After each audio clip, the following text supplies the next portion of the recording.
All right, how's everyone doing? Welcome to Leadership Talks. I'm here with Lex. Good, thanks, Bryce.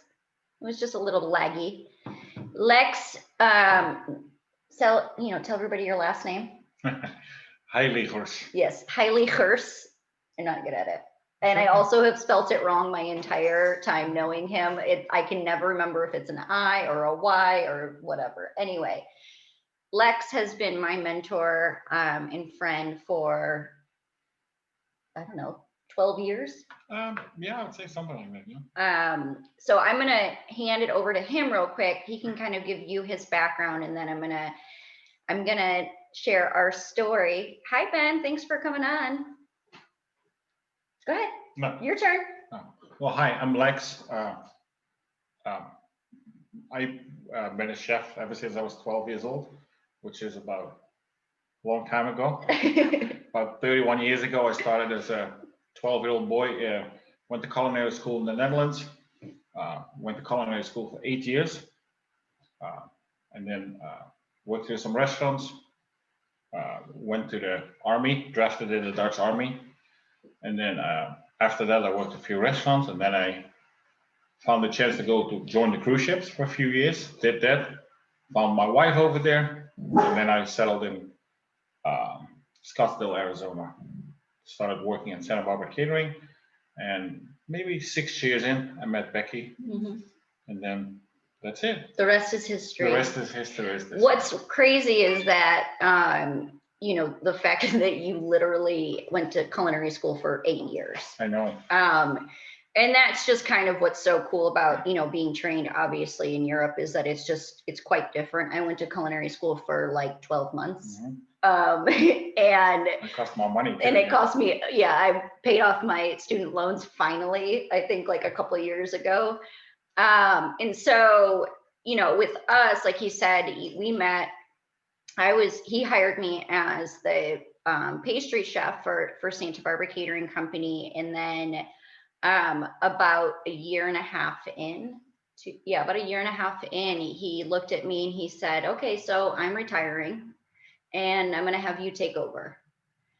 And like, when I say I did not know, and I went on a live last night. So for those of you who saw this already, I'm just going to reshare our story, because I mean it when I say I knew nothing about savory, right? Absolutely nothing. And I thought he was crazy. I couldn't believe why did he want me to take over? So why did you want me to? Because I wanted to leave a little bit.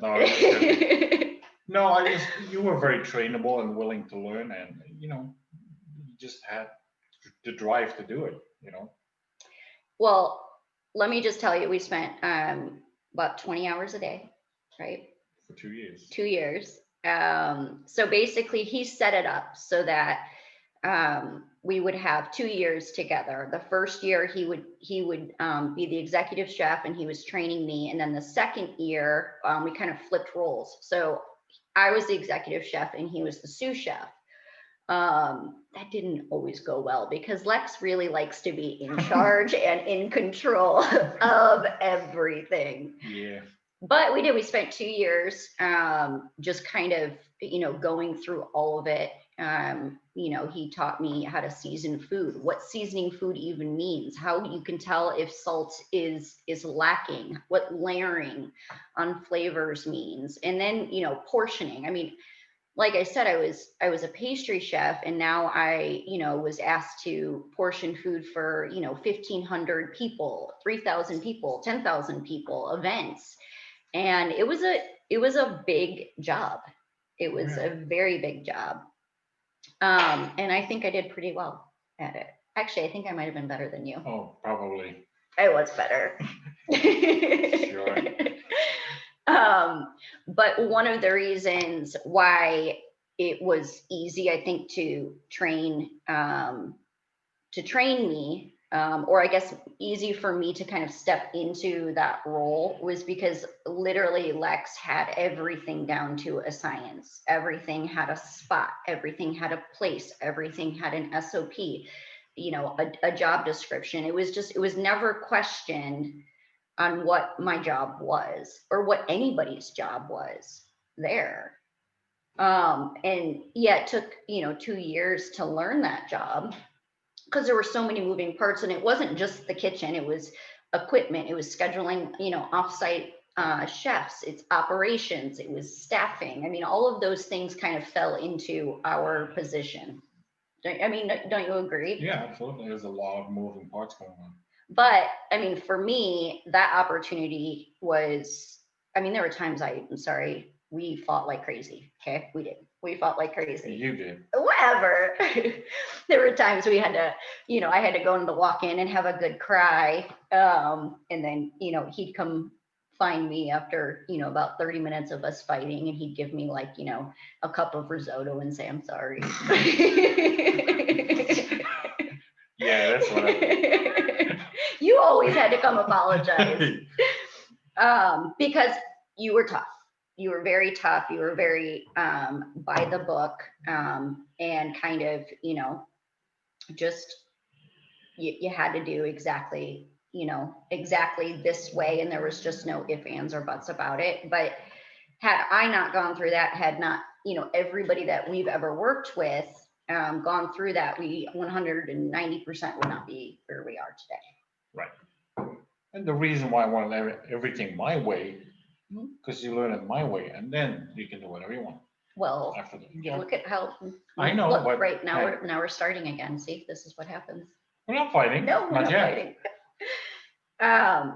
Do you know how many people that you've influenced?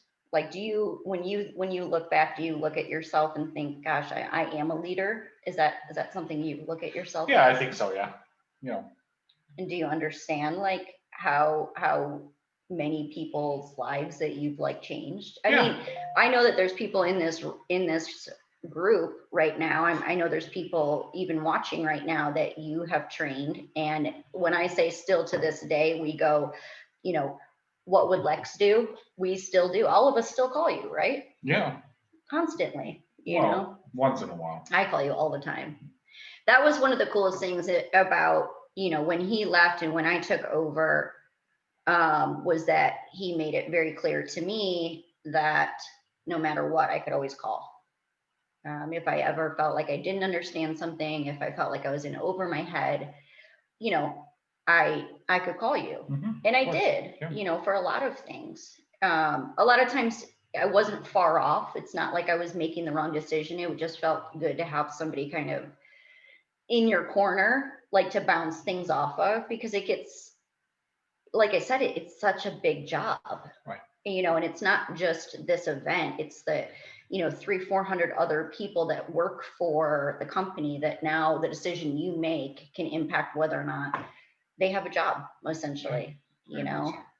But that's why I titled this talk Never Gonna Let You Down, because this guy right here would be there any day, any time. And if I needed him to hide a body, he would hide a body. Yeah. Oh, he did. So kind of diving in, and feel free, anybody here, to ask questions as we kind of talk through some of these topics. And we'll be happy to answer them. Okay. So one of my first questions for you is, okay, so back in the day, you were always the first person there, the last person to leave. You had to be in control of everything. You had to be the one doing everything. Yes or no? Maybe. Maybe. Well, not necessarily doing everything, but yes, I was always the first one in, the last one out, and I always, I'd like to call it hands-on. I like to be there, do stuff, but I can't physically do everything by myself. But No, and I think that's one of the things that you obviously taught me, and a lot of the chefs that we've worked with over the years have always ended up being a hands-on executive chef, which is super important. But now knowing, and I'm only going to say this, I know what sacrifice it took for you to do that. I know what sacrifice it took for me to do that. I did things a little differently, obviously, after you left. But knowing now what you knew then, would you change anything about how you kind of did things, always being the first one there, never taking a day off, those kinds of things? As a chef, probably not. I mean, as a chef, I will probably do the same because it gives me a lot of control, and the insane amount of work we have, it just helps me to keep control over everything. Personally, I would never do it again because I missed my daughter basically the first 12 years of her life. So, well, and I think, I mean, now, I mean, I have my consulting company. You've consulted with me. You've come on projects with me to help. And one of the biggest things that I always talk about is kind of leadership and really team development, and how to kind of build those people that can take those things on. Because the truth is the sacrifice isn't worth having that much control. And that's what ends up happening. We get burnt out in the industry. We end up getting to a point where we don't have the energy to fight for our business when you need to fight, like right now during COVID. I think there's so many businesses out there. I know so many, I know you do too, that are exhausted. They were exhausted going into this pandemic, and now they have to fight 10 times harder. And so much of it came down to being burnt out, being there 24 hours a day, 7 days a week, and not really focusing on offloading a lot of their tasks and things like that. I mean, you did that with me, but there was very few people that you trusted enough to kind of offload a lot. That's true. Would you, looking back, would you have maybe looked at certain things and chose to kind of spend more time offloading it, or would you? Well, no. Like I said, as a chef, no. Because when I started at Santa Barbara Catering, I wanted to make everything from scratch and everything restaurant quality, and it takes time and effort. So as a chef, I wouldn't. Not necessarily talking about like, cutting the fish and things like that. Like, you obviously were the only person that should be doing those things. The things that, people were paying high dollars for, but you also then would go and pack all of the equipment, for the events. Yeah, because in my little world, it's easier sometimes to do it because it's faster than to double check somebody. If you want it done right, you got to do it yourself. And what does that lead to? Burnout. Yeah. Right. After 12 and a half years. Yep. Well, and that's the thing that, like, I think what was good about me being trained by you in particular was that I saw the amount of sacrifice that you gave to not just that place, but every job you've ever had, truthfully. And you'll always continue to be that person. You'll always give it your all and things like that. But I knew when I took over, I was going to spend at least the first year doing exactly what you did. So I really understood it. I had to really understand the job if you're going to train somebody else on it well and efficiently, because it does take time. And then I know I spent the last, how long was I in that role? 6 years? 5 or 6 years? Yeah. So I think I spent the first year just doing all of it as much as I could. And then I spent the next 5 years just trying to train and build literally as many people as I possibly could. And by the time I was done, or I was starting to kind of plan my next move, I was able to, he gave a 2-year notice. I came in and gave an 18-month notice. Because I was like, all right, I think it'll take a little bit less time. And honestly, I mean, looking back, we probably could have cut it sooner. You know what I mean? We had those moments where we were like, maybe we should fly, maybe we shouldn't. I wouldn't take any of it back though, because I felt like every single time you were ready to leave and I thought I was ready to do it, something would come in and I'm like, oh God, I am so glad that he was still here. Like the Super Bowl. Oh my gosh, that was impressive though. That was 4 months before I was supposed to leave. So. Yeah, he did this. We did the Super Bowl, a few months before you left. And that was the most insane week I've ever had in my entire life. That was cool though. I mean, by the time we got through it, I mean, don't you remember how much planning went into that? Oh, And yeah. then oh my gosh, it was really cool. I remember I had to do it all. Whatever. Anyway, I mean, my point is that, I watched him sacrifice, his life for his job. And I just kind of had to say, I'm just not going to do that. I'm not.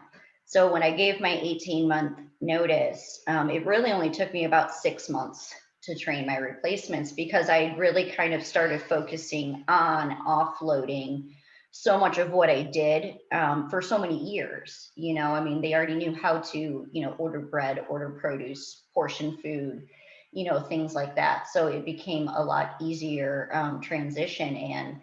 But what was cool too about that is that then that allowed me to take on more within the company, kind of overseeing sales department and staffing and, more logistical things, which then gave me the, knowledge and tools that I have today to be able to run a full service catering company. But now coming in with me and doing some of the consulting work that we've done together, what do you think is one of the biggest issues that these businesses are facing besides COVID? You mean in general? Well, like what do you think is stopping them from, having a work-life balance, from having, kind of a well-oiled machine behind them, or just, making money doing what they're doing? And take COVID out of it. Yeah, I'm not sure. I mean, I guess it's a lack of skilled people, lack of management, people you can trust to do the job for you, I guess. So if you were to go in and, kind of look at hiring people, what kind of people do you, I know my answer, but what kind of people do you hire? Female. Female. Yes. Woo, did you hear that? I Why would you say that? Because I can trust females more than male. They're always on time. They clean as they go. You can trust them more. It's true. That's funny. That's not what I was gonna say, but I did happen to build an entire kitchen of women. That just happened. I mean, I had, a couple guys, but it just seemed like women kept falling into those roles and it was working out really well. And, anyway, my thought and who it is that I hire that have been able to kind of turn into your right hand, those rock stars that allowed me to be able to go home, that allowed me to be able to sleep and not worry that, the whole place is going to come crashing down. I hired a lot of very inexperienced people, but just people who gave a shit. Right. At the end of the day. Yeah, and they're trainable. Well, and I mean, how many times did we have people come in, to do like cooking interviews for us, for, high salary paid positions, we're talking, $40,000-$50,000 a year. And we'd have them do a cooking demo. They have 20 years of experience and they serve us raw chicken. Raw chicken, how often did that happen? I finally just got to the point where I just wanted to hire anybody who would walk in and look at me and just say, I need a job. I will work hard. I will learn whatever it is that you teach me. And I promise I'm never going to not be here. I will always be on time. I will always care.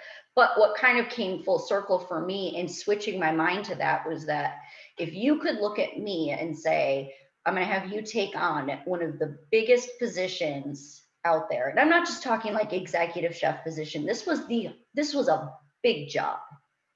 Right? Oh, yeah. If you could look at me with zero experience and say, I'm going to teach you everything you need to know, you just have to listen and pay attention, then anybody can do that.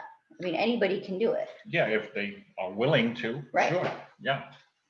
Well, that's, we've had a lot of people that, you and I, we lead by example. Yeah. Like, look at Marissa, who used to be your assistant and she was the executive chef too. Well, both Kelly and Marissa, they were both Right. hired minimum wage employees fresh out of culinary school and then took over as executive chefs. Also the other Kelly. Kelly Rowe. And Yeah. Roy is executive And chef. Roy. So we, Vernon.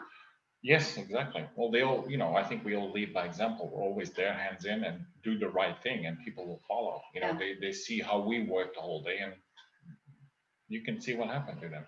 Yeah. Well, and I think too, a lot of things that we did that I'm just not seeing as often anymore, or is even the dirty work.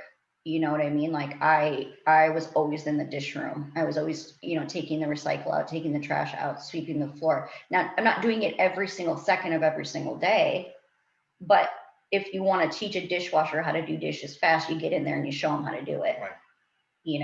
Because they don't know what they don't know. And you're a lot of times those positions, and I'm not saying this might not be true for everyone, but for us in particular, those positions were filled by, young adults, sometimes teenagers, Rosa?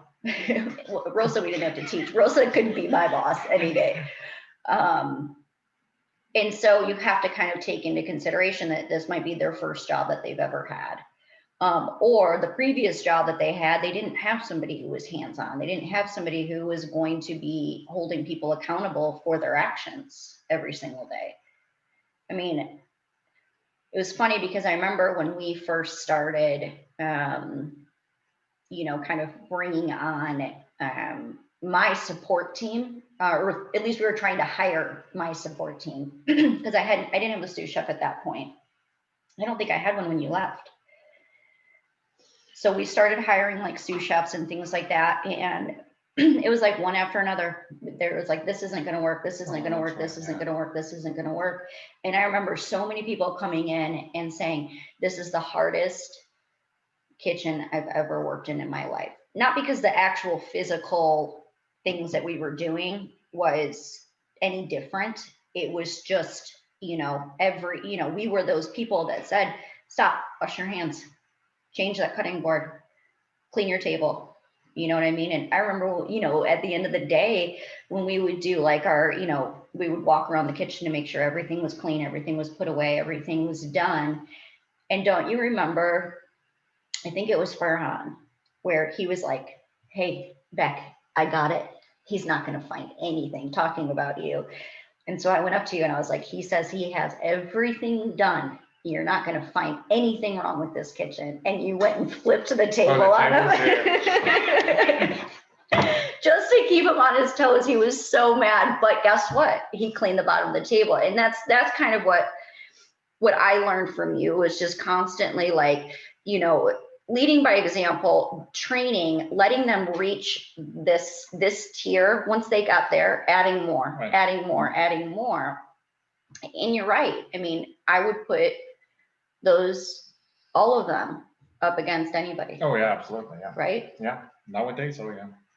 What do you think about management now versus 10 years ago, versus 15 years ago, versus 20 years ago?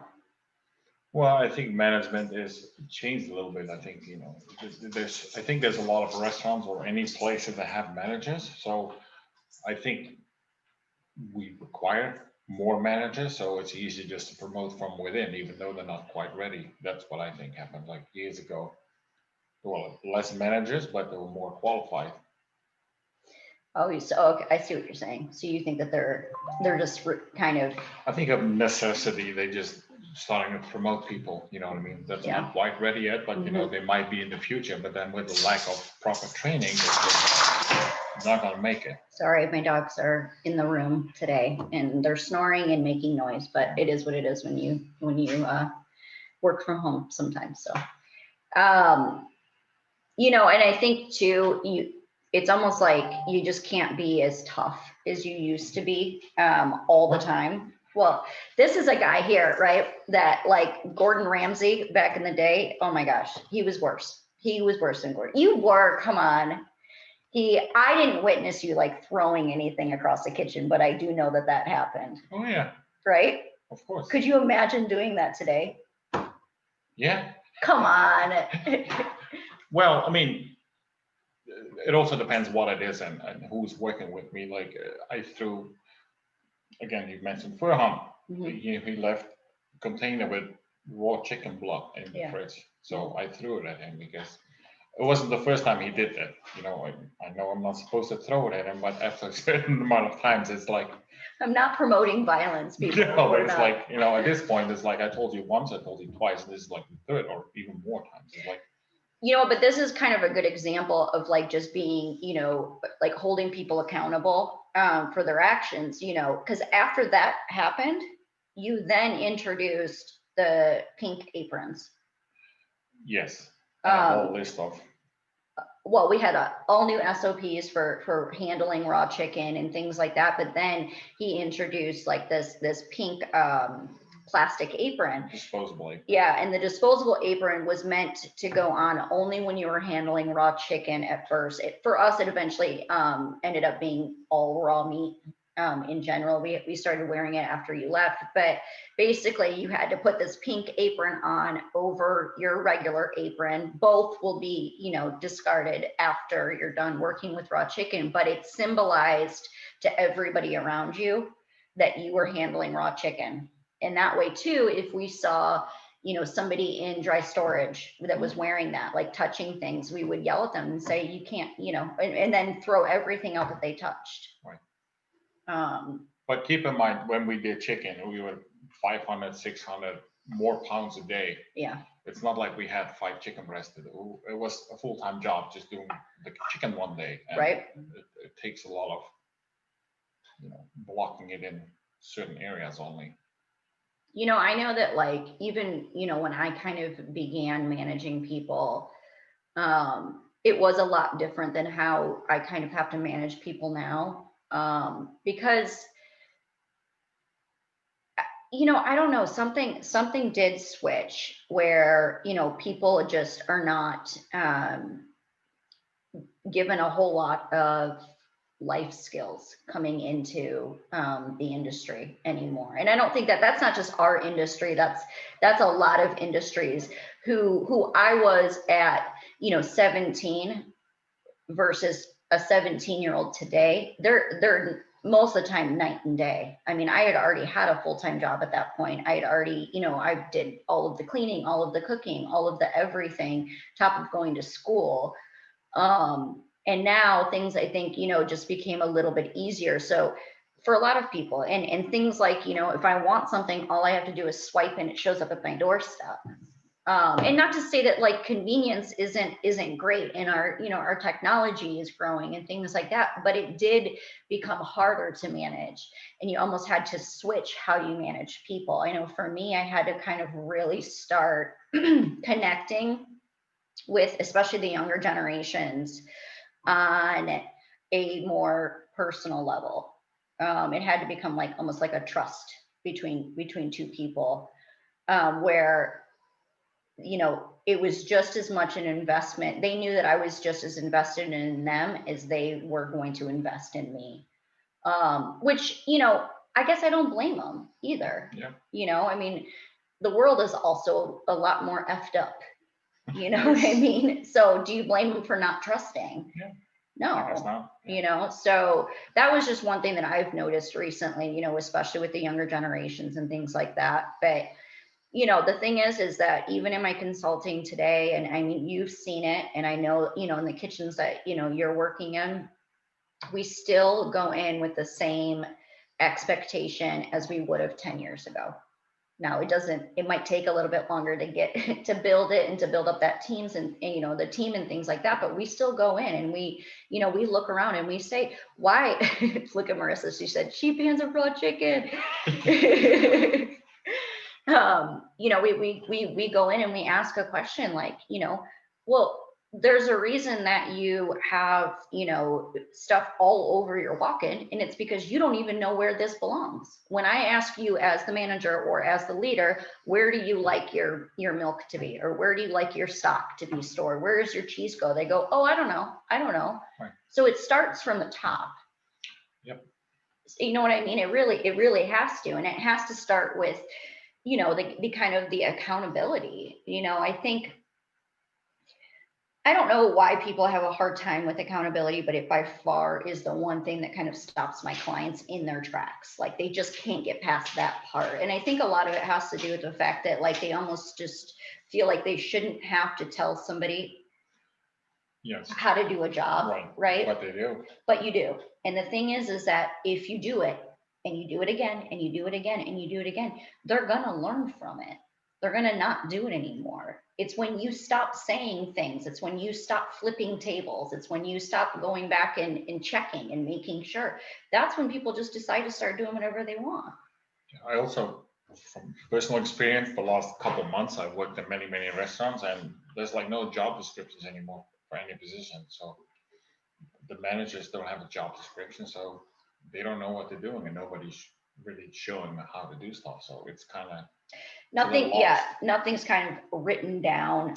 You know, think about Chick-fil-A, right? I talk about Chick-fil-A a lot, and actually, a lot of my clients were like, "I want to be like Chick-fil-A. I want to line out the door." Closing something? Yeah, right. I want to line out the door.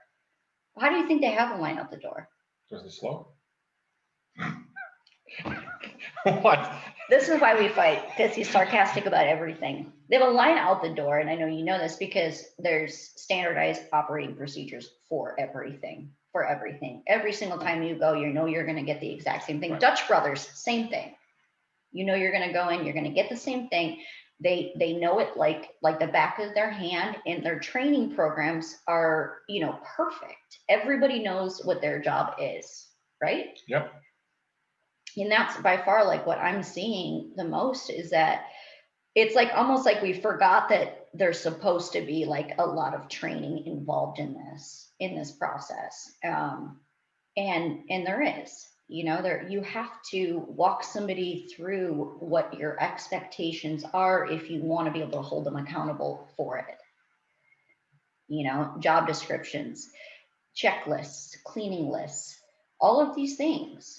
You know, they're all lacking all over the place. I see it constantly. You know, too. You do? Yes. You're working on them right now. I'm assuming, right? You know, one of the things about you is that you are very honest. Like when I say that he would look at me, he'd look at any of these people that are listening in right now and say, you know, I'm sorry, but that's garbage, throw it out. Right? Yeah. You would.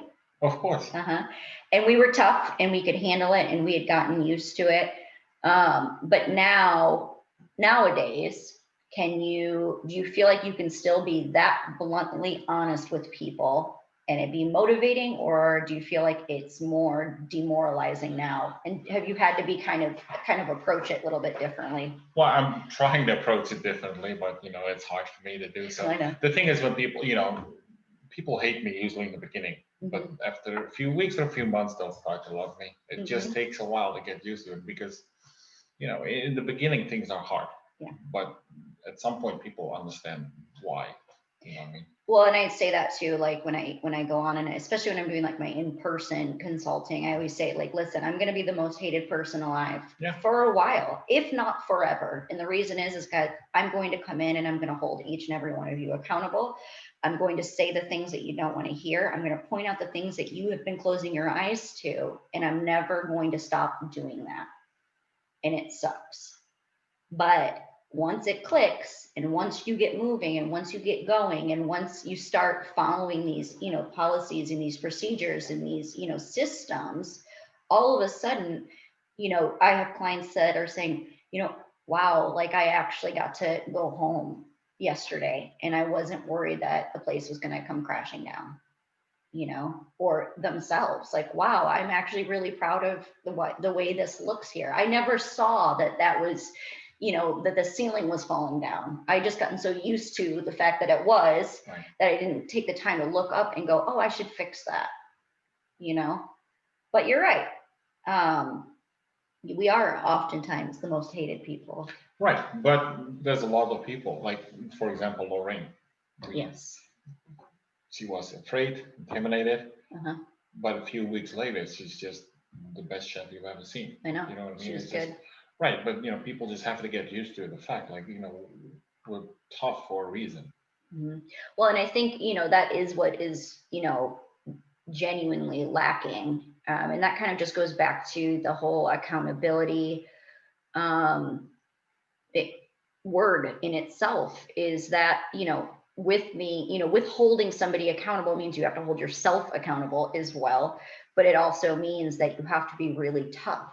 And sometimes it's not fun. It's not fun saying the hard things. You know what I mean? Like nobody wants Really? to, yeah, and maybe for you, nobody wants to look at somebody and especially when they've worked really hard on something, and then say, I'm sorry, but it's garbage. Nobody, if you want to serve that, like I would never buy that.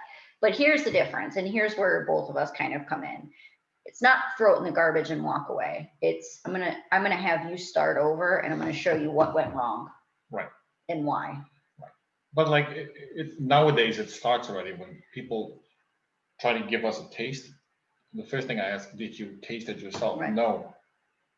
Why would you give me a taste if you haven't tasted it yourself? You cooked it, it doesn't make any sense to me, but I see it everywhere I go now. When people make something, they want you to taste it. It's like, but you haven't tasted it. You're a chef. You taste everything you make, How many boxes of tasting spoons would we go through in a week? Oh, 4 or 5, what, 1,000 in a case? Yeah, 1,000. Yeah. I mean, there were years where I didn't eat meals at all.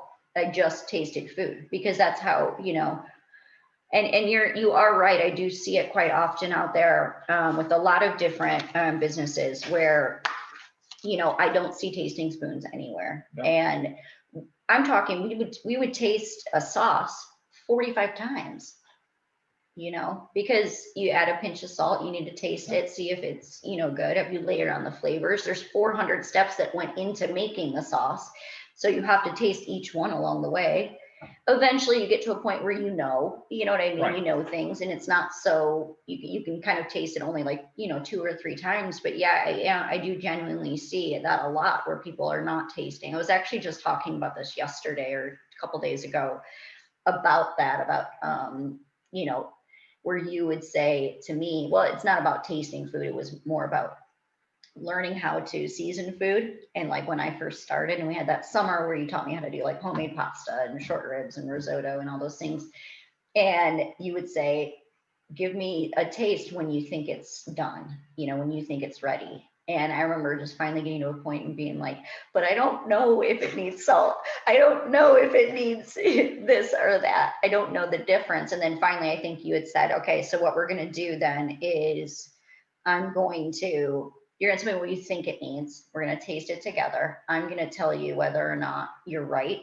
And then you're going to taste the difference. And, and that's kind of how that went. Layering food. I mean, I don't see a lot of that either anymore. It's not. Yeah. And that's kind of the stuff that I know that like we're bringing to the table, and, everybody else that's like, listening in, just trying to keep the quality up. Consistency, like people, restaurants will complain that no consistency because nobody tastes the food. It's like, that's the only way you can get it. You have to start with the basics. Well, and I think, especially. I'm boring you? You're boring me, yes. You can never yawn, or you did it to me the other day when we were on the phone. You were yawning. That's because he starts work at like 3 a.m. or something like that. But great. Now I forgot where I was going with that. Thanks, Lex. I wasn't listening. So. I know you're never listening. Layering food, smart tasting ass. food, Smart consistency. Ass. Oh, like going back to like Dutch Brothers and Chick-fil-A and things. Like, okay, I mean Chick-fil-A is good. It's not gourmet by any means, but it's always the same. Right. It's always the same. And that's when people go, they know what they're going to get. And that's why there's a line out the door. Yep. And I think one of the biggest things that we talk about, especially like in our leadership, is just getting people connected to the product and what it is that they're offering again. Like, when was the last time you felt connected to that? Once we kind of get them, back on track, and, you'll hear things, or we'll get text messages that are like, look at how beautiful this is, or look at how good this tastes. And it's like, finally, they've gotten connected to it again, which allows them to even be better leaders and better managers, because it's not just the day-to-day grind. Like, if you're not loving what you're doing, if you're not invested in what you're doing, if you're not, if you don't even like it just a little bit, it's going to show through. Oh yeah. It's an interesting concept. And all of these things are things that I've been talking about a lot recently, because I know that these businesses are struggling. Everyone is struggling. And nowadays, I think, you know, especially today, especially where we're at right this second, like if somebody has chosen to eat with you, if somebody chose you, right? And that might be the only time that entire month that they are allowed to go out to eat, right? And then you give them something that's not up to the standards that they're used to, like they're never coming back. Right. You know, like customers are just not as loyal as they used to be, because it's all about it's all about the money involved behind it. Everybody's struggling. And I know that, especially like for restaurants, like, to-goes all of a sudden became 40, 50, 60% of the business that they're doing. And they were never set up for that. Right. And that was like a super hard transition. But I couldn't tell you how many places I've ordered over the last, 6-8 months, and my order is wrong every single time. No. Yes. No. Come on. Well, I think the problem with the takeout to it grew and grew and grew. Like people just went with it instead of, hey, stop, we have to put a process in place for this and a checklist, and what I mean. So because it costs a lot of money when you make mistakes, you have to replenish the food, give them a discount, or they won't come back. It costs you a lot of money. Yeah, and I think that's just kind of, going right back to, being a leader is it's not just because you're a figure that is tall or big, you know what I mean, or loud or throws things, you know what I mean. Really truly, being a leader means that you have mastered the ability to influence others.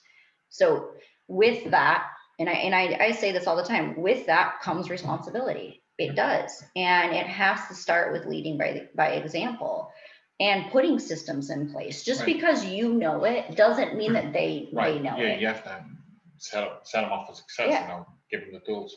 I mean, we knew we weren't going to cross-contaminate chicken all over the kitchen, but guess what? If we were on chicken, we still went and put the pink apron on, right?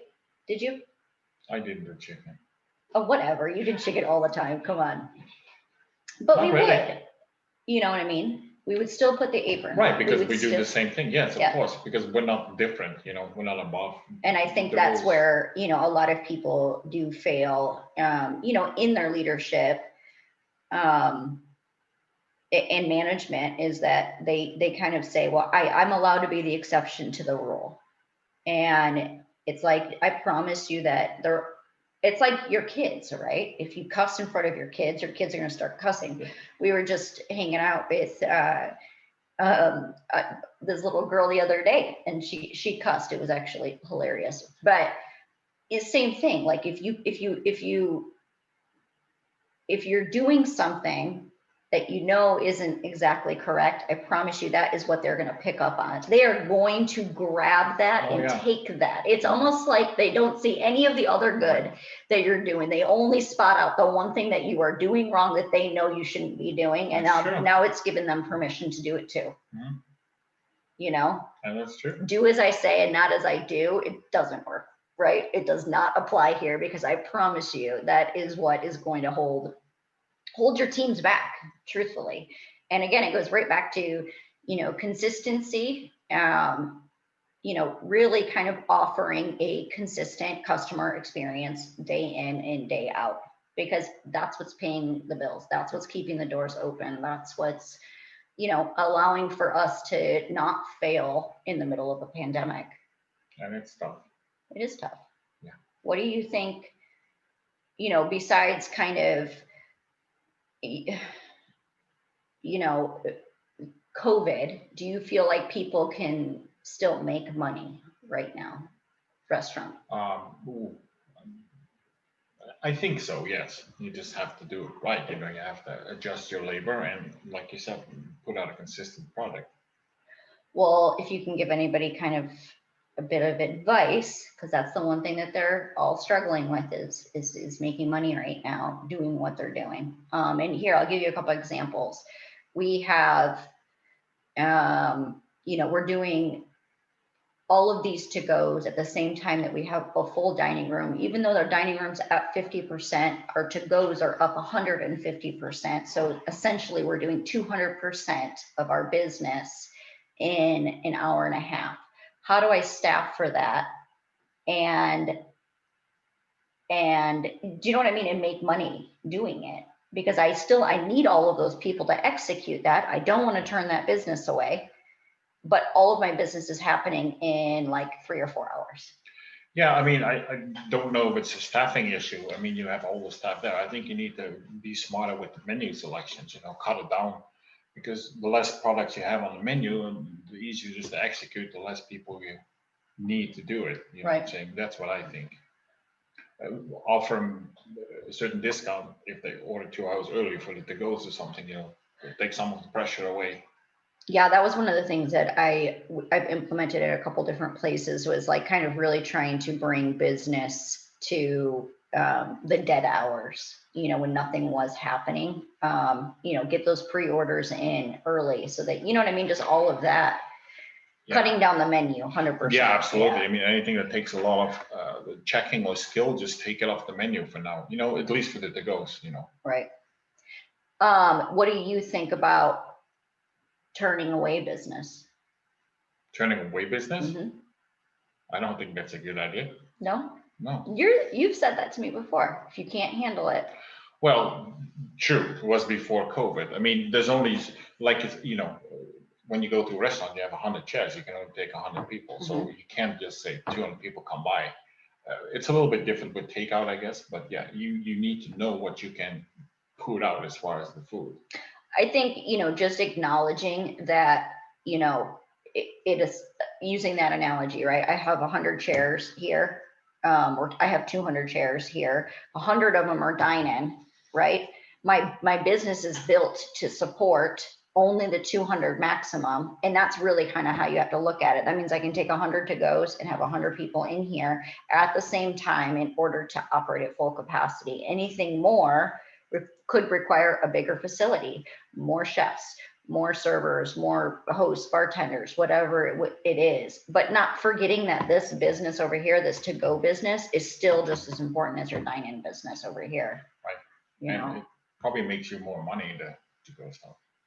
Yeah, I know a lot of people who are making more money, especially in Michigan, who's they've really stayed. A lot of businesses just kind of stayed closed. And there's one restaurant called Bangkok 96. It's like my favorite Thai restaurant in Michigan. And they never opened back up from the lockdown. And I kid you not, they have a line out the door every single day. And what was nice about that too, and I'm not recommending that anybody shut their doors by any means, that's not what I'm trying to say, but they used to give free like hot and sour soup every time that you would come in. You would sit down, you would have hot and sour soup. Well, now that's not free anymore because it's a to-go item. So they're actually like saving food as well. It's crazy. So, well, I guess to kind of, wrap it all up, what would you say people need to focus on the most right now? Right now? Yeah. I mean, as far as the restaurants? Yeah. I think just being honest to your customer and make sure they get clean, healthy tasting food, Checklists, SOPs. Yeah, I guess so. I mean, to make sure they get what they ordered, you know what I mean? And so they'll come back. What about, I mean, one of the things that I think both of us are pretty on the same page with this is getting rid of dead weight. Yes, always. Always. I think one thing that I want to recommend to anybody who's listening here, and I know that he is 100% going to agree on, how many people have we fired over the years? Over the years? Yeah. Well, I don't know. A couple hundred? In a week? Sure. This guy fired. No, but here's the thing is that if people were there and they cared and they were invested in learning the process, there's always a spot on our team. But if you don't care, if you're not in it, right, and if you have management, and I really want to come back down to the management, because 100% they are what is affecting your bottom line.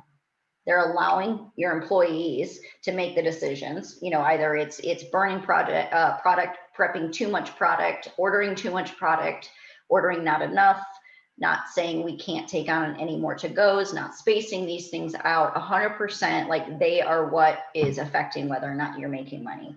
Yeah. And if they can't do the job, and like you said earlier, it could just be that you moved somebody up and they're just not ready for it.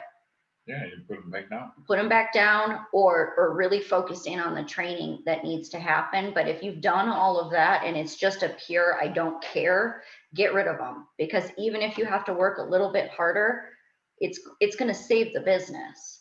I think people don't get rid of people in this industry, because I think turnover is already high. So it's like, how am I going to fire people when the turnover is already that high? But then I think it comes down to people just get scared.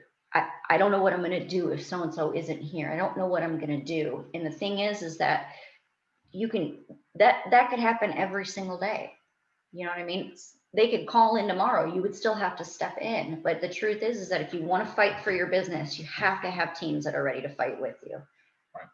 And, I think now is an opportunity for everybody out there to kind of really step into their leadership role, their management role, really start holding people accountable, and really take a look at your business, and then think about where it was at before the pandemic and ask yourself, was it easier then? Or did I still have the same issues I'm dealing with today? Because I promise you, a lot of people out there are going to say, you know what, it was just as hard before. The only difference now is that we have all of these restrictions, and we don't have the the economy to support that type of business. But I'm talking about your internal struggles that you dealt with day in and day out. If you're still experiencing them today, it's time to start fighting. Get rid of the dead weight, start building those teams, because that's what's gonna make or break you. And with that being said, I'm gonna be launching a course here, I think in the next 5 weeks. It's going to be another crisis to cash flow workshop, like masterclass. We'll be going live a couple times a week. I'm going to have courses and classes. I'll keep everyone posted on what that's going to look like. It'll be group kind of roundtable discussions. But I'm really going to be focusing in on kind of what we've talked about today, how important it is to step into your leader of your business, how important it is to fight for your business, how to hold teams accountable, how to build those teams, and why it is so important right now. So I'll definitely keep everyone posted on that. Let me know if there's anything too that you guys are struggling with that you'd like me to kind of incorporate into that course that does have to do with like your team and pivoting your business and things like that. Anybody have questions for Lexi Poo that's still on right now listening? Marissa, I don't know if she's still there. oh.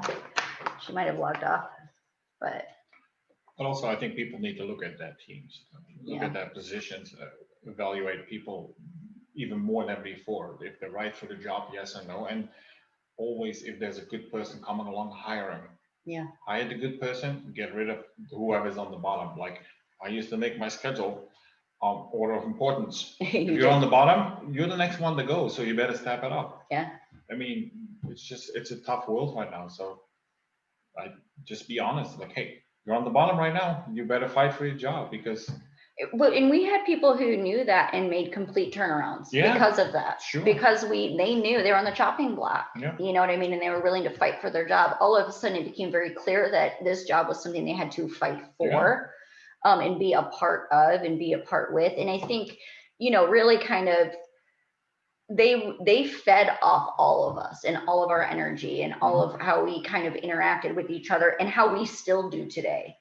That was definitely a big influence. And it was just like, we knew, like, if somebody came in and they didn't have the best intentions for the business or the product that we were putting out or the service, we all kind of would look at each other and be like, get them out of here, get them Yeah, out, because because- you're not messing with my team, and you're not going to make this harder on that person, because I care about that person, because that person cares about me. Right.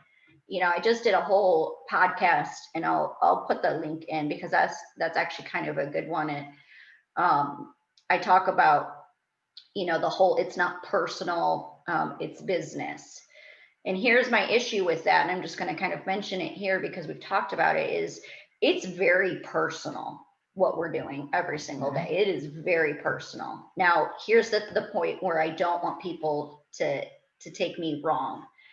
When it comes to getting rid of people that don't belong in your organization, what I want you to say when you think about that is, it's not personal, it's business, but my business is so personal to me, and I care so much about it, that I'm going to get rid of you because it matters to the rest of the team here, you know, and everybody else is a personal connection. Everyone else is personally invested. Those are the types of people that we've hired over the years. Those are the types of people that we still call to help, you know, that we show up and work events for here and there, you know, and things like that, because, you know, because I'm never going to let you down. That's See, true. I brought that back Yeah, full I circle. know. It's amazing. All right.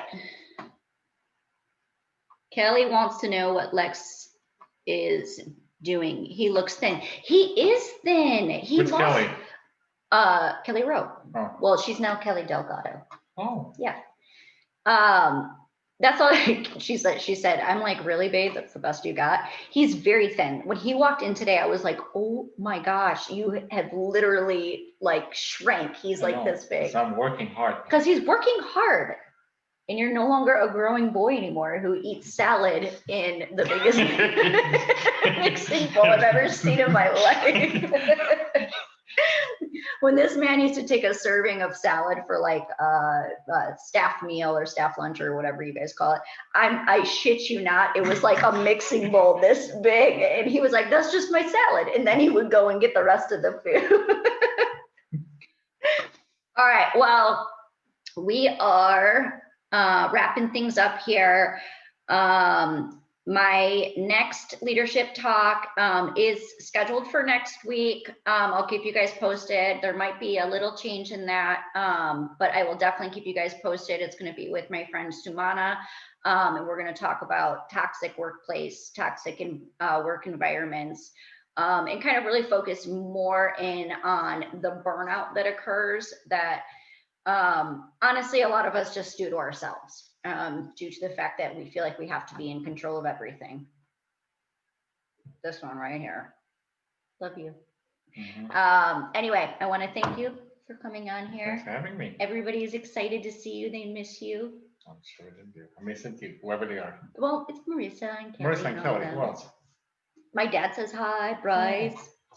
Anyway, let me know if you guys have any further questions, you know, leave them in the comments after we end, and I'll be happy to answer them for you guys. I hope you enjoyed this leadership talk, and I hope we'll see you on the next one. Cheers. Bye-bye.